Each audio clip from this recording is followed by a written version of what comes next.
Olá pessoal, eu sou Rodrigo Polito, nós estamos aqui no NuclearCast, no NT2E, mais uma vez aqui participando desse importante evento da indústria nuclear no Brasil e do mundo, com convidados internacionais. Agora nós estamos aqui com o pessoal da Sociedade Americana de Engenheiros Mecânicos, ISME or ASME, o Oliver, o Dale and Richard. I would like to thank you for this opportunity. And just to beginning, if you could talk a little bit what was your role, what do you do for us? Well, my name's Oliver Martinez. I am a project engineering advisor for ASME, and the ASME, the American Society of Mechanical Engineers, is a really large organization. We have various sectors, and the key sectors to focus on for this event is our learning development sector, conformity assessment sector, and our codes and standards development sector. And we were really lucky to be invited to this event. We were planning on having a small workshop with electronuclear, to have basically our engineers in the United States get a more of a relationship and a communication channel established with the Brazilian engineers. And we were lucky to have Jose Amaral recommend that we attend this event and have our event in conjunction with the expo here. And we were lucky to really have a great attendance, a lot of engagement, and a lot of interest.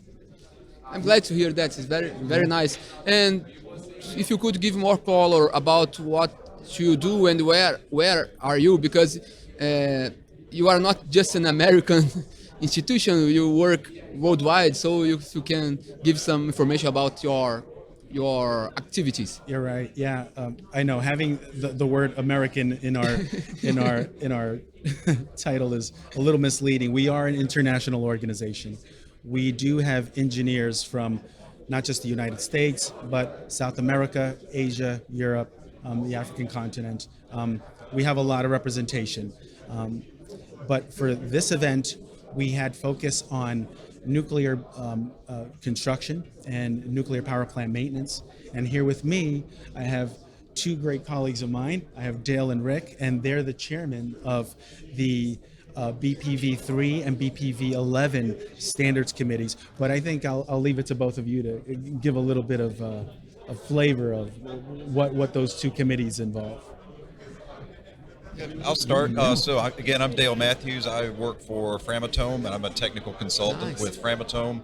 I've been in the industry for about 33 years and designing and fabricating equipment to ASME codes and standards. So the Section 3 committee is rules for construction of components.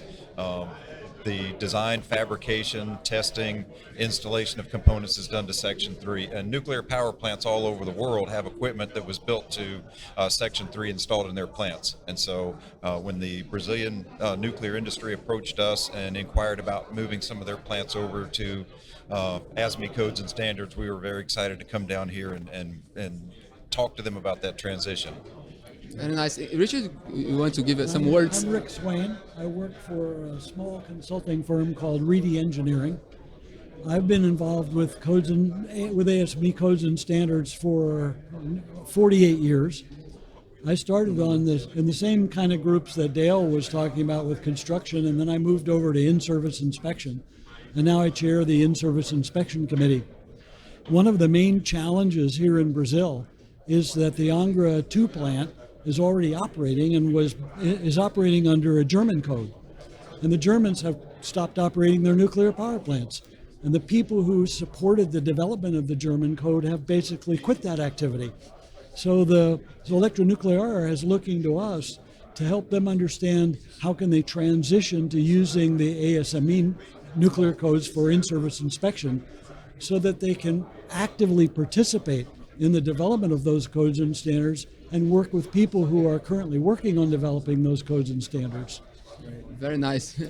And like I said earlier, we have representation from all over the world. And one way I like to describe ASME codes and standards is it's a product that's made by engineers for engineers, right? So the product, our codes and standards are only good as the experts that we have on our teams. And so that's what makes attending events like this very important for us. Nice. We go where the talent is. Legal. And that's an interesting point about how we develop codes and standards. The code committees that actually develop the codes are not ASME employees. They're industry experts from all over the world. People with design backgrounds who work for a design and construction company. We have people who manufacture materials. We have people who operate plants on the committees. So the committees are staffed by industry experts from around the world. And one of the things we shared with our Brazilian colleagues is that they are themselves welcome to join the committees. They can work on code changes and do things that support their needs. So we've already invited them to participate in codes and standards with us, and we look forward to doing that. Nice. We are very glad to having you here in Brazil. And how are your opinion about the event? What are you thinking about the event? The opportunity to shake hands, to talk to people from other countries and talk about issues related to the industry. What's your opinion about this event? I have some comments, but Rick, you're next Okay. on the mic here. I haven't had a lot of opportunity to interact with people from other countries except Brazil. Yeah. It's nice to see all of the different organizations represented here, Framatome and Holtec and et cetera.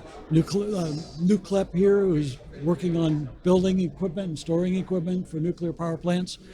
But almost all of our interactions here now are with Brazilian people. Yeah. And they're mostly people who work in the nuclear power industry. They're working at ANGRA or associated with ANGRA. One of the things we all have in common is that we all like the idea of nuclear power. We think the world needs more power, and nuclear power is a great form of safe baseload power that the world needs. And we're all committed to safety. We want nuclear power to be prevalent, and we want it to be safe. And we have that in common with all of the people here. Yeah. I know in the beginning of our workshop, I remember mentioning to the group, what I would love to see is us all, learn, share, and make friends.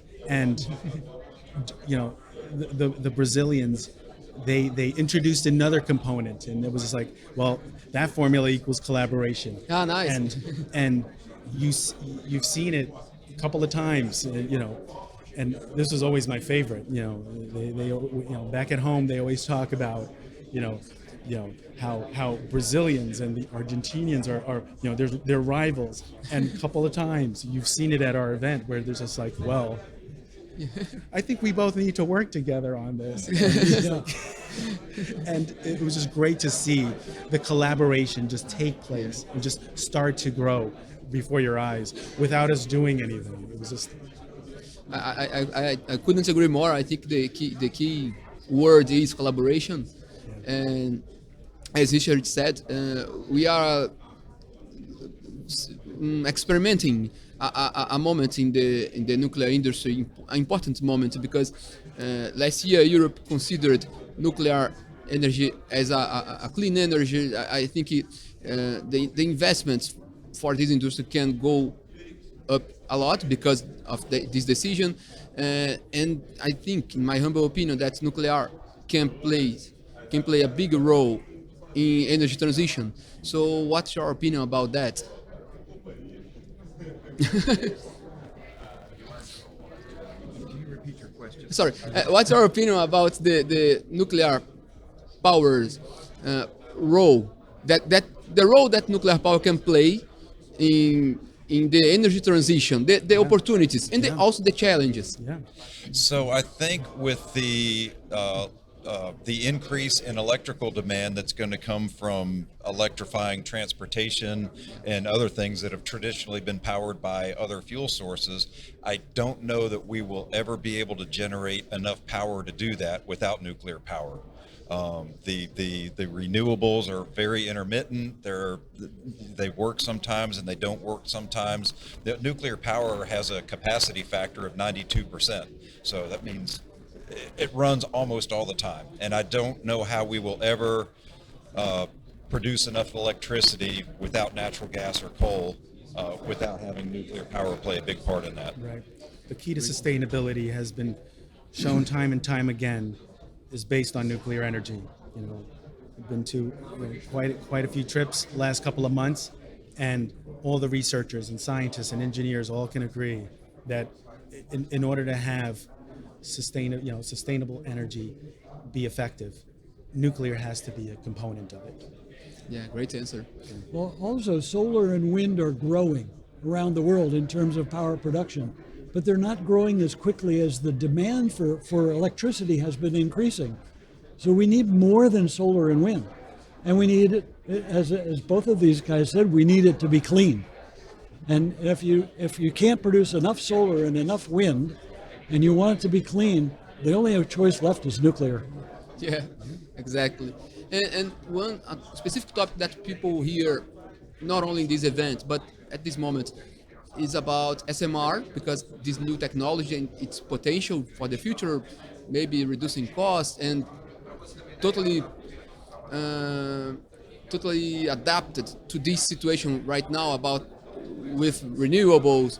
So there is a lot of expectation about SMRs, and I would like to know your opinion about that. So the SMRs, the big advantage of a small modular reactor is what we call an SMR. The big advantage is by being smaller, they can be built faster. They can be mostly fabricated in a factory and don't have to be put together at a construction site. So that greatly reduces the amount of time it takes to build one and get it online. And they can be, they're being designed now so that they can load follow, which means you don't just turn it on and run it all the time. So you can ramp it up for power when solar and wind are not producing, and then you can ramp it down when solar and wind are producing. So they're being designed to better integrate with more intermittent sources of energy. But the big advantage to an SMR is that you can build one faster and you can get it online faster. Right. There's still a place, I think, for the large light water reactors because they generate a lot more power. It just, in today's environment, it takes about 8 or 10 years to get one built. And so we as an industry need to improve on that for both the large reactors and the smaller reactors. Okay. There are two other things that I really like about the SMRs. One is they don't need a large electrical grid. So you can go to a country like Saudi Arabia or Thailand and build a small nuclear power plant where you don't have an electrical grid to support a large light water reactor. The other thing I really like about them is they're so safe. We've had 3 major accidents around the world in the last couple of decades, and these small nuclear power plants can be shut down with no adverse events. In fact, I've been told by some of them that if they have a break, like worst case event would be a pipe break, they don't have to immediately run around like a chicken with their head cut off trying to figure out how to solve the problem. They can instead go sit down and have a lunch while they're deciding what to do about their plant, because their plant is shutting itself down and controlling itself safely with no human intervention. And we call that passively safe. Nobody has to do anything to respond to an incident like that. It's all done by itself. And It's very important. it's very important. Yeah. That's a big safety improvement over the current fleet that's operating. And that's actually true even for some of the larger reactors that are in place now, or that are being designed right now. Yeah. So it's very important to improve plant safety if we want to be successful. Safety and mobility are key characteristics of the technology. The ability to bring energy to those parts of the world that 30, 40 years ago would have been just impossible to do with energy from nuclear. But and this is also a new topic as well. But there's been research to show how nuclear can be used to develop hydrogen energy as well, where there's been a lot of interest in the world. And again, the studies have shown that if you do want to pursue hydrogen, nuclear will play an important factor in that if we want to succeed in that technology. So there's a lot of potential and a lot of growth, a lot of interest. Yeah, I couldn't agree more again, Oliver, because if we want to change our energy matrix, as we really want to do, trying to not using fossil fuel as much as possible. I think we will need nuclear power plants to produce hydrogen, because only renewables, specific renewables, can't do that alone. Yeah. Yeah, I think another good use for nuclear power would be desalination. Yeah. There's a lot of parts of the world where it's Yeah. becoming drier, but the number of people that need water is not decreasing. So, desalination is a very, very energy-intensive process, and so nuclear power is ideally suited for that as well. In fact, that's something the nuclear plants could be doing while solar and wind are operating. Use that power to do something else. So. That would be another ideal use for nuclear power. Very nice. There is a lot of opportunities. There is. I would like to thank you for participation here, and I hope you see you again next year here in NT. Oh, I will talk NT2E or NT2E. Okay, thank you so much. Sounds We great. hope to be back too, and we appreciate the time to talk with you. That's right. Thank you for having us. Thank you very Thank much. you. Bye bye.